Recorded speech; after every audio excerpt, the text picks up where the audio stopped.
Cuando hablamos de un voto es una promesa solemne, pero es voluntaria, que se hace al Señor. Es bíblico hacer un voto, tampoco es un requisito para recibir bendiciones del Señor. O sea, un voto no es comprar a Dios, es un compromiso libre que el creyente asume delante del Señor. Y precisamente por ser voluntario, Dios exige que una vez que sea hecho se cumpla. O sea, que lo que salió de nuestra boca se cumpla. La palabra hebrea para voto es la palabra neder en el hebreo. Significa una promesa o un compromiso solemne dedicado a Dios. Y hay mucho fundamento bíblico para esto. Por ejemplo, Números capítulo 30, versículo 2 dice: cuando alguno hiciere voto a Jehová, o juramento, ligando su alma con obligación, no quebrantará su palabra. Hará conforme a todo lo que salió de su boca. Como podemos ver aquí en Números 30, es un compromiso que ata moral y espiritualmente a la persona, ¿verdad? Que lo hace. No es simplemente de decir sin responsabilidad alguna delante de Dios: Señor, voy a hacer tal cosa. Ahora, un voto tampoco puede ser algo condicionado. Si me concede vender la finca, entonces te voy a dar una ofrenda.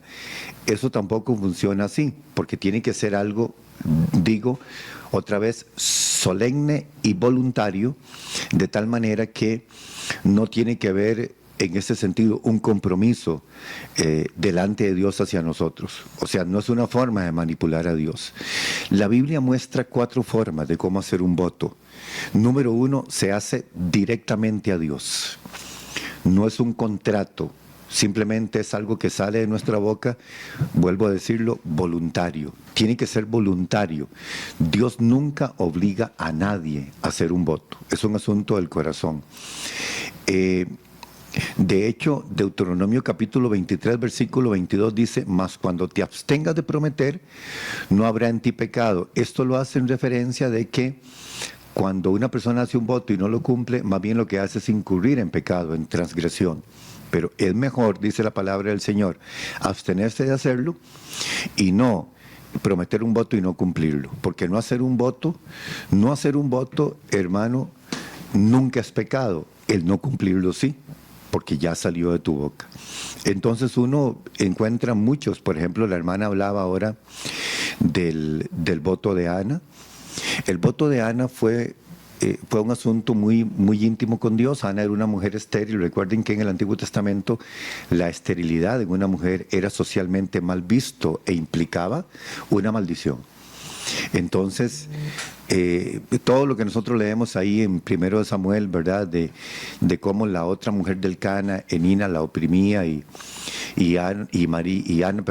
Ana cayó en depresión, en tristeza, en amargura de alma, dice la palabra del Señor, hasta el día que ella hizo un voto. Eso está en el, si no me equivoco, en el 2:11 de 1 Samuel, que ella hace un voto delante del Señor y entonces todo empieza a cambiar a partir de ahí. Pero vean ustedes que el voto que ella hace es que si Dios le da un hijo, ella, una vez destetado, lo va y lo deja en el templo para consagración al servicio del Señor. Y exactamente así como sucedió, Ana lo cumplió. ¿Qué puede incluir un voto? Le voy a dar aquí algunas cositas importantes. Una consagración personal, por ejemplo, al Señor, o alguna ofrenda especial, o un servicio al Señor, o abstenerse de algo por algún tiempo, o dedicar a una persona o un bien a Dios. Todo eso puede ser un voto. Nunca debe hacerse votos impulsivos, nunca debe de prometerse a Dios cosas que no se van a cumplir, y nunca se debe de negociar con Dios, porque este no es un intercambio comercial, es un asunto que sale del corazón de uno. Y tampoco no se puede hacer nada que sea contrario a la voluntad de Dios. Todo eso se debe de tomar en cuenta a la hora que una persona diga: voy a hacer un voto delante de Dios, pero nunca piense que está negociando con Dios. Porque si usted hace un voto en el sentido de negociar con Dios, ya perdió absolutamente toda la dirección correcta de lo que la Biblia a nosotros nos enseña, que es un voto que es diferente, y ya lo hemos hablado aquí mucho, Pastor Ronald, que erróneamente la gente dice voy a pactar con Dios. Hemos explicado muchísimo ese término de pactar con Dios, que no existe, pero un voto sí. Bíblicamente usted sí puede hacer un voto delante del Señor. Sí, qué bonito que la Escritura permitió, Dios lo puso ahí en la ley, como ya leyó el pastor Rodolfo también en Deuteronomio, capítulo 23, versículo 21, cuando haces voto a Jehová tu Dios, cuando haces votos, era una apertura que Dios había dado, y por eso es que vemos esos ejemplos en el Antiguo Testamento, como el caso de Ana, que quería pues que Dios le bendijera con un hijo, y dijo, si me das un hijo te lo voy a dedicar, etcétera, y otros votos que vemos a ese nivel, y lo que ya también explicó bien el pastor Rodolfo, que aquí mismo lo dice también en Deuteronomio, no tardes en pagarlo, porque ciertamente lo demandará Jehová tu Dios de ti y sería pecado en ti. Recordemos también Jesús ya cuando lo que es el Sermón del Monte, él dijo, vuestro sí sea sí, vuestro no sea no.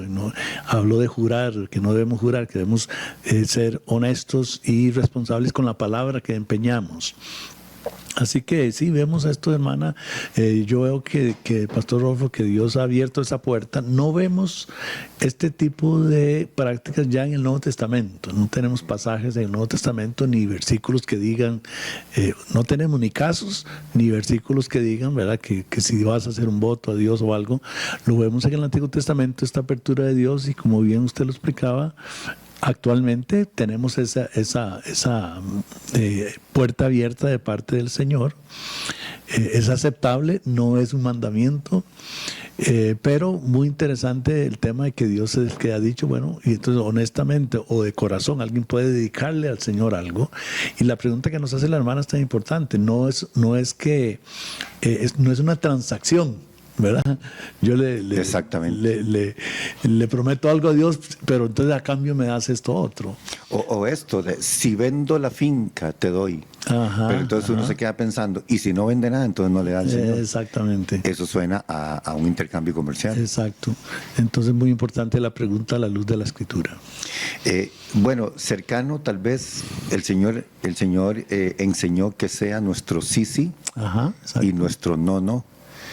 Porque lo que no procede de ahí, entonces es pecado. Él mismo lo dice, a más de esto, ya, o sea, ya cuando se tiene que explicar y decir y prometer y jurar, ¿verdad? Y hay algo ahí, Pastor Ronald, que no es un voto, pero que también lo pone a uno a pensar de la seriedad de esto, que fue el tema de Ananías y Zafira en Hechos 3. Muy bueno, sí, porque cierto. Ellos, aunque no fue un voto, ellos prometieron, o sea, salió de su corazón dar tanto por la venta de una propiedad, y al final extrajeron de lo que habían prometido. Y vea que no se lo dijeron a nadie, eso era un asunto de ellos con Dios. Así es. Pero vea cómo es de serio delante del Señor. Definitivamente.